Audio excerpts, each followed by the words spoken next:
ఇప్పుడు మనం రసగుల్లా చేసుకోవడానికి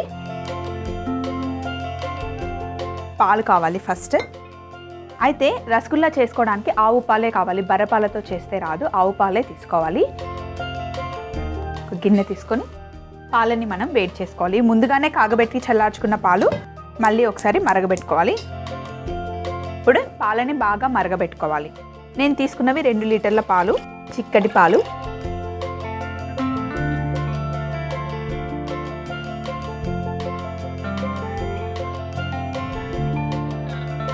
పాలు గిన్నెలో వేసుకున్న తర్వాత బాగా మరగాలి. పాలు కింద అంటుకోకుండా మధ్య మధ్యలో కలుపుతూ ఉంటే, పాలు మరిగేటప్పుడు కొంచెం కలుపుతూ ఉంటే కింద అంటుకోకుండా ఉంటాయన్నమాట.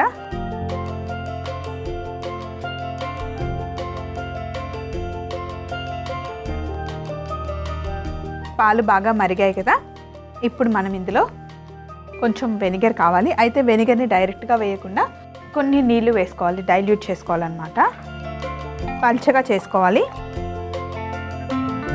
నిమ్మకాయ వేయడం కన్నా వెనిగర్ వేస్తే బాగుంటుందండి. పాలల్లో వచ్చే ఆ సాలిడ్ ఉంటుంది కదా, చాలా సాఫ్ట్గా ఉంటుందన్నమాట వెనిగర్ వేయడం వల్ల. కొంచెం వెనిగర్ వేస్తూ కలుపుకోవాలి. పాలకి పాలు, నీళ్ళకి నీళ్ళు సపరేట్గా అయ్యేలాగా బాగా మరిగించుకోవాలి. పాలు విరిగాయి. దీంట్లో మనం నీళ్లు వేసుకోవాలి.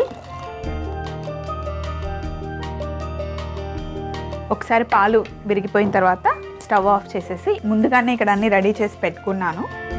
ఇందిర గారు ఎప్పుడైనా సరే పాలు విరిగిన తర్వాత పాలలో ఉన్న సాలిడ్ బయటికి తీసుకోవడానికి సన్న బట్ట తీసుకొని జాలీలో వేసుకుంటే వంపుకున్నప్పుడు ఆ సాలిడ్ కిందకి వెళ్ళకుండా ఉంటుందన్నమాట.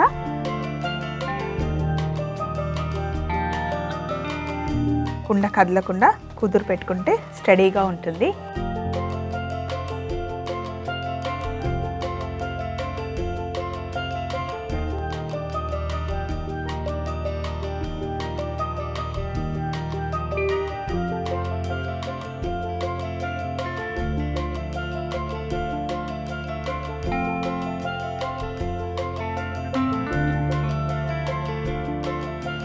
రెండు లీటర్ల పాలు మరగబెట్టుకున్న తర్వాత మనం విరగొట్టుకున్న తర్వాత మనకి 250 గ్రాములు చెనా వచ్చింది. విరిగిన పాల దాన్ని చెనా అంటారనమాట. సో ఇందులో ఉన్న వాటర్ కొంచెం ఉన్నాయి, అవి కూడా పోయే వరకు, ఇందులో ఉన్న నీళ్ళన్నీ బయటకు పోయే వరకు కొంచెం ఇలా గట్టిగా మూత కట్టి, ఈ నీళ్ళన్నీ బయటకు పోయే లోపల మనం చక్కెర పాకం రెడీ చేసుకుందాం.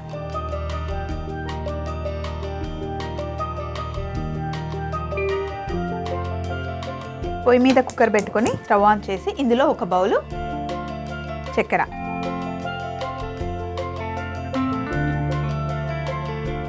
చక్కెర వేసుకొని చాలా పల్చగా పాకం చేసుకోవాలి.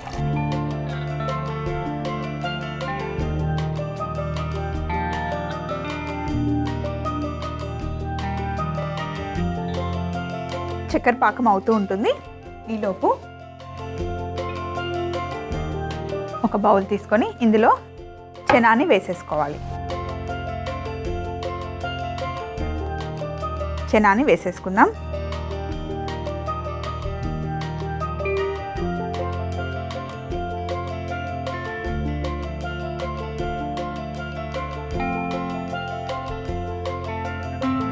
ఇప్పుడు కొంచెం వేడిగా ఉన్నప్పుడే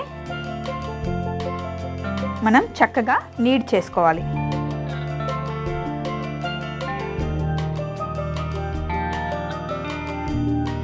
బాగా సాఫ్ట్గా ఉండలు లేకుండా పిండిలాగా బాగా తడుపుకోవాలన్నమాట. చాలా స్మూత్గా చేసుకోవాలి ఇందిర గారు. ఎంత స్మూత్గా చేస్తే అంత నీట్గా, అంత సాఫ్ట్గా వస్తాయి రసగుల్లాలు. కొంచెం చల్లగా అయిపోయింది, చేతితో చేసేసుకోండి. ఇలా మన అరచేతితో చేస్తే కనుక చాలా నీట్గా వస్తుంది. ఉండలన్నీ వెళ్ళిపోతాయి. కొంచెం వేడిగా ఉన్నప్పటి నుండి చల్లగా అయ్యే వరకు కలుపుకుంటూనే ఉండాలి.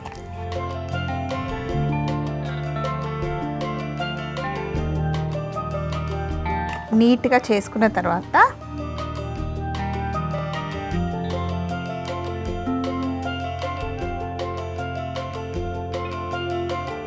ఇప్పుడు ఒక బౌల్లో కొంచెం నీళ్ళు కావాలి మనకి.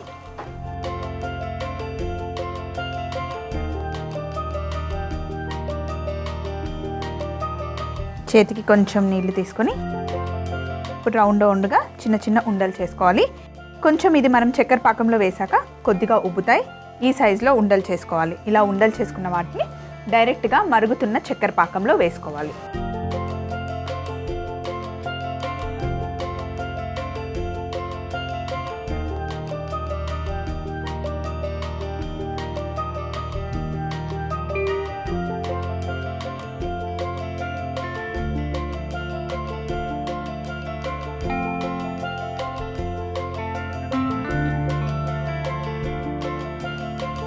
ఇందిర గారు, మీ ప్లేస్లో నేను ఉంటే కనుక బెంగాలీ వంటలన్నీ చక్కగా నేర్చేసుకునేదానండి.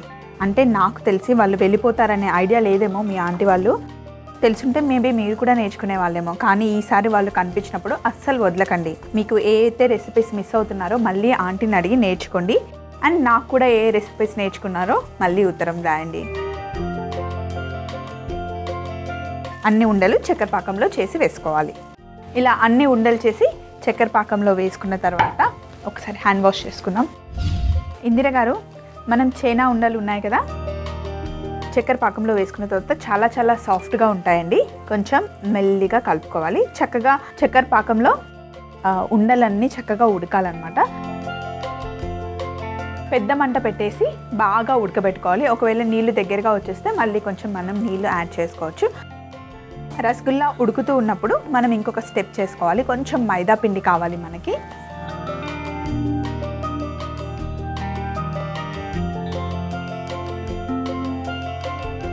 కొంచెం మైదా పిండిని నీళ్ళల్లో తడుపుకోవాలి. ఇది నురగలోనే కుక్ అవ్వాలన్నమాట. మరీ ఎక్కువగా వేయాల్సిన అవసరం లేదు ఇందిరా గారు, కొంచెం వేసుకుంటే సరిపోతుంది.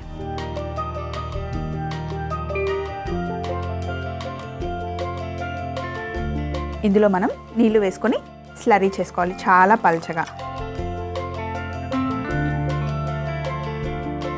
ఉండలు లేకుండా కలుపుకోవాలి. పల్చగా చేసుకున్న పిండిని కొంచెం కొంచెం వేస్తూ కుక్ చేసుకోవాలి. ఇలా నురగలోనే రసగుల్లా బాగా ఉడకాలి.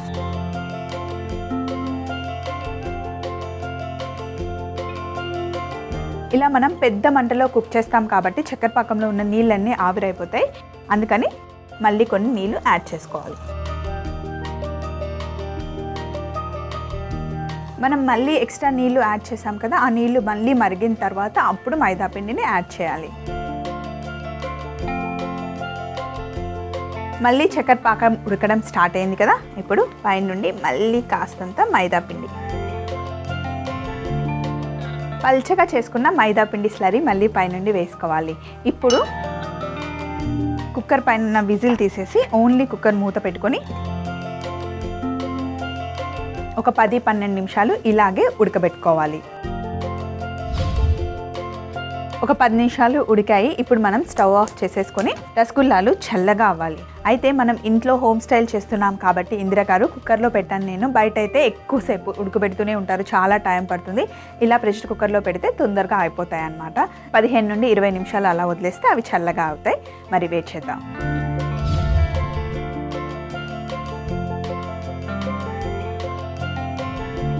రసగుల్లాలకి ఇలా క్రాక్స్ రావాలి. బాగా ఉడికిన తర్వాతనే ఇలా క్రాక్స్ వస్తాయి, లేదంటే రసగుల్లాలు పర్ఫెక్ట్గా రానట్టే. ఇందిరా గారు ఇది బాగా గుర్తుపెట్టుకోండి. ఇప్పుడు మనం ఒక గరిటె తెచ్చుకుందాం. అలాగే రసగుల్లాలు కొంచెం చల్లగా అయిన తర్వాత కుండలో వేసుకుంటేనే బాగుంటుంది. కుదురు కూడా తెచ్చేసుకుందాం.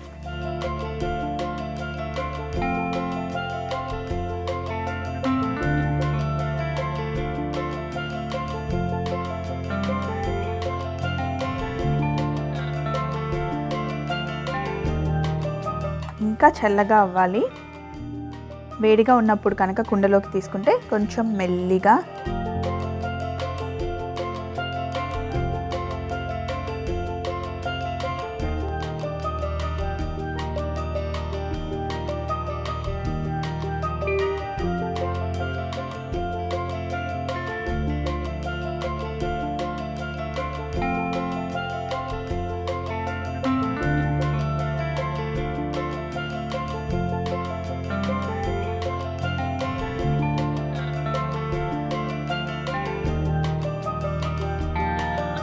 వేడిగా ఉన్నప్పటికన్నా చల్లగా అయిపోతేనే రసగుల్లా చాలా టేస్టీగా ఉంటాయి.